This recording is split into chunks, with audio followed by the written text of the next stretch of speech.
जय Hind defence lovers. आज की टॉप हेडलाइंस कुछ इस प्रकार हैं। चाइनीज पार्ट्स मिलने की वजह से भारत सरकार ने आर्मी के लिए 400 ड्रोन्स वाली डील करी कैंसिल। एरो इंडिया में दिखा एमका का full scale model 001। Rolls Royce ने भारतीय कंपनी के साथ मरीन इंजन्स के लिए साइन किया एमओयू। एलओसी पर पाकिस्तान की बैट टीम के उड़े चिथड़े। और गूगल ने मिलिट्री एआई के मामले में लिया एक बहुत ही खतरनाक यू टर्न।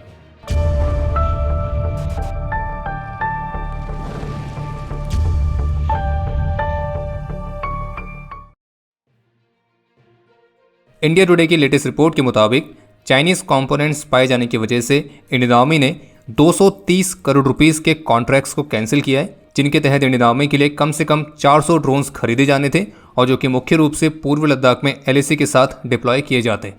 और इन 400 ड्रोन्स की खरीद में 200 मीडियम ऑल्टीट्यूड वाले ड्रोन्स थे, 100 हैवी वेट वाले और 100 लाइट वेट वाले ड्रोन्स थे। और रिपोर्ट के मुताबिक इस निर्णय से जो कंपनीज प्रभावित हुई हैं उनमें से एक चेन्नई बेस्ड दक्ष अनमैन्ड सिस्टम्स भी है, जिसे 2023 में आर्मी के लिए 200 लॉजिस्टिक ड्रोन्स सप्लाई करने का कॉन्ट्रैक्ट मिला था। लेकिन चाइनीज कंपोनेंट्स पाए जाने की वजह से ये जो डील थी ये अगस्त 2024 से ही होल्ड पर थी। और पिछले साल अगस्त के महीने में कुछ ऐसी भी रिपोर्ट्स देखने को मिली थी जिनमें बताया गया था कि भारतीय रक्षा मंत्रालय ने ड्रोन्स में चाइनीज पार्ट्स का इस्तेमाल किए जाने की वजह से दक्ष अनमैन्ड सिस्टम्स, स्काई इंडस्ट्रीज और भारत की गरुड़ एरोस्पेस, तो इन सभी कंपनीज के सामने अपनी आपत्ति जताई थी। हालांकि इसके बाद इन कंपनीज ने अपना क्लैरिफिकेशन दिया था।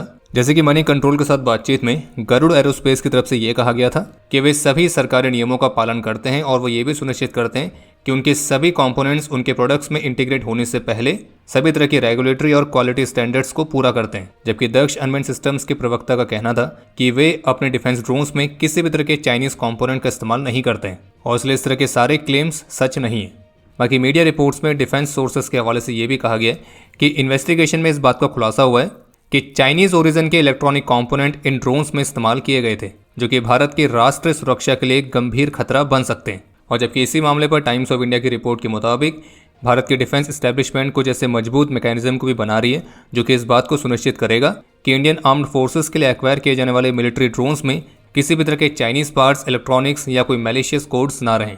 और टाइम्स ऑफ इंडिया की रिपोर्ट में सोर्सेस के हवाले से ये भी कहा गया है कि भारत की कुछ कंपनियां हैं जो कि ड्रोन्स में चाइनीज कंपोनेंट्स और चाइनीज इलेक्ट्रॉनिक्स का इस्तेमाल कर रही हैं और ये ड्रोन्स खासतौर पर इंडियन आर्म्ड फोर्सेस के लिए ही प्रोड्यूस हो रहे हैं।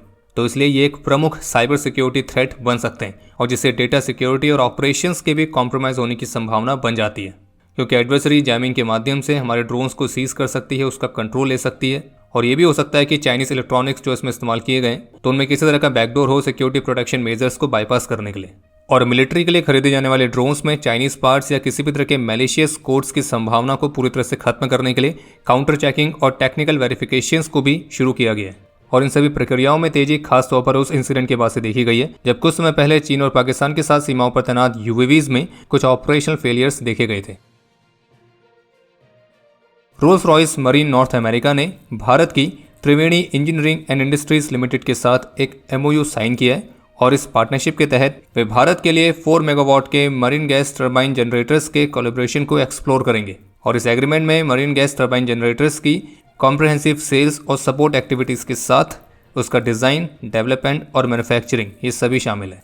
और रोल्स रॉयस की स्टेटमेंट में कहा गया है कि 350 से अधिक रोल्स रॉयस के गैस टरबाइन जनरेटर्स पूरी दुनिया भर की नेवीज में अभी वर्तमान समय में ऑपरेशनल हैं। और भारत में भी रोल्स रॉयस ने एक मजबूत एरोस्पेस एंड डिफेंस इकोसिस्टम को स्टैब्लिश किया है और इनके इंजन्स ऑलरेडी इंडियन नेवी और इंडियन कोस्ट गार्ड की वेसल्स को पावर दे रहे हैं।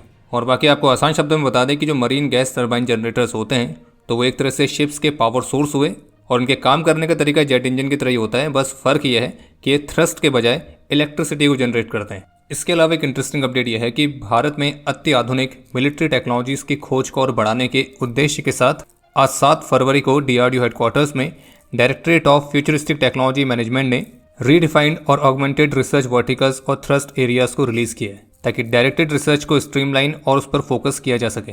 और इसी के तहत डीप टेक्नोलॉजी रिसर्च, डीआरडीओ के लिए फ्यूचरिस्टिक टेक्नोलॉजी रिक्वायरमेंट्स, इन सभी क्षेत्रों पर फोकस रहेगा।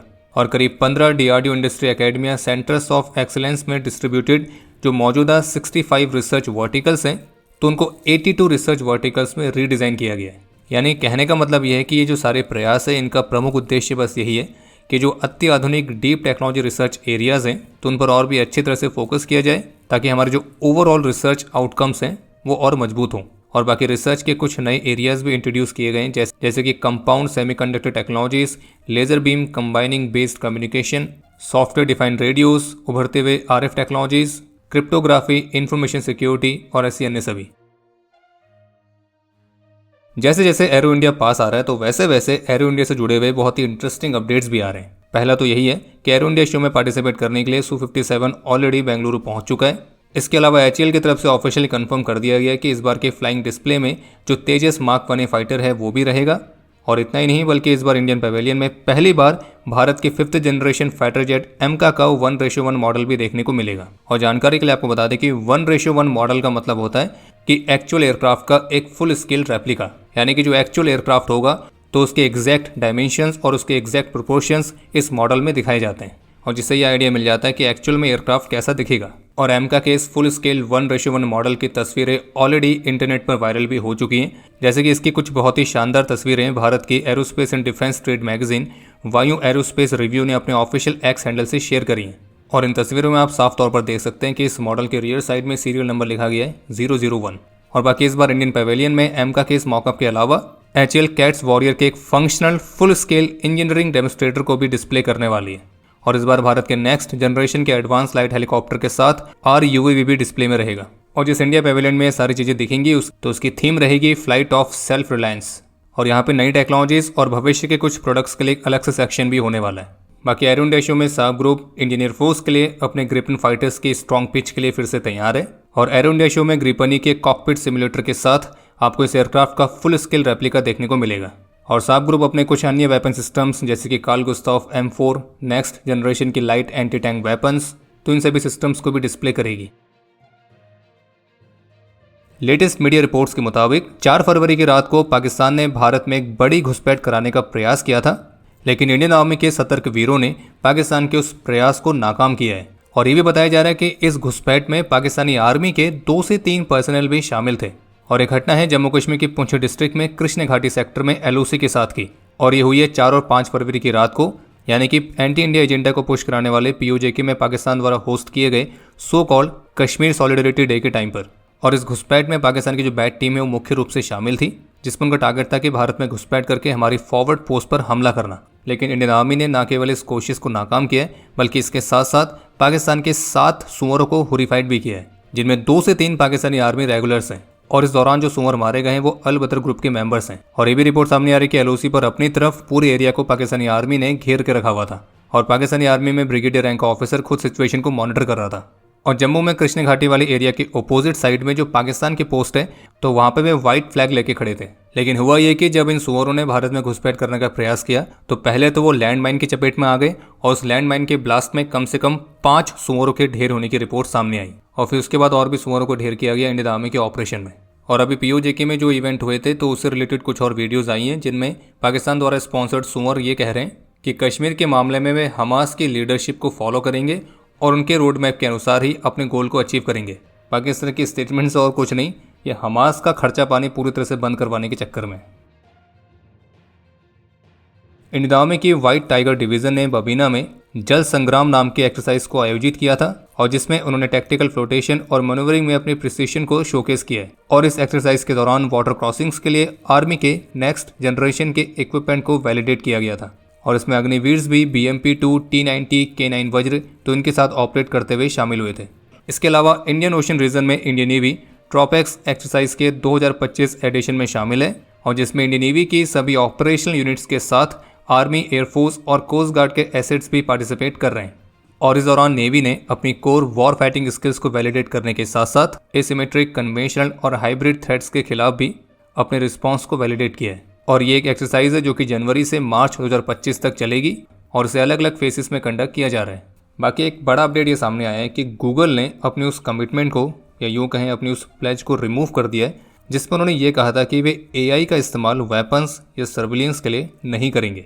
लेकिन अब गूगल के इस so called responsible AI principles में ये वाला प्रॉमिस नहीं है, और इस तरह के कदमों से ऑटोमेटेड वॉरफेयर जैसी चिंताएं बढ़ती हैं। और ये उन चिंताओं की तरफ भी इशारा करता है कि भविष्य में AI का इस्तेमाल कुछ इस तरह से किया जाए जो कि लोगों को कुछ इस हद तक नुकसान पहुंचा सकता है, जिसकी फिलहाल अभी तक हमने कल्पना भी शायद ना की हो, या यूँ कहें जो कि हमने आज तक केवल मूवीज़ में देखा है। बाकी इस पर आपके जो भी विचार है आप उसे कमेंट सेक्शन में शेयर जरूर करिएगा।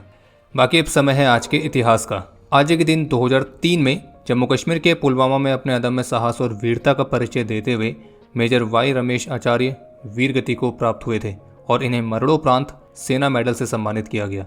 आज के दिन 1947-48 के भारत पाकिस्तान युद्ध में अपने अदम्य साहस और वीरता का परिचय देते हुए मेजर सरदार मलकीत सिंह बरार वीर गति को प्राप्त हुए थे और इन्हें मरणोपरांत महावीर चक्र से सम्मानित किया गया। और आपके लिए आज का प्रश्न है, तेजस मार्क 1 फाइटर ने अपनी पहली उड़ान कब कंडक्ट करी थी? और अब समय है आज के टॉप 3 कमेंट्स का, जो ये रहे आपकी स्क्रीन पर।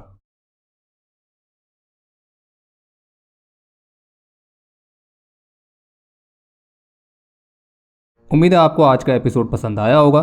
पसंद आया तो वीडियो को लाइक करना ना भूलें। आपके कोई भी सुझाव या सवाल हो तो उसके लिए कमेंट सेक्शन ओपन है।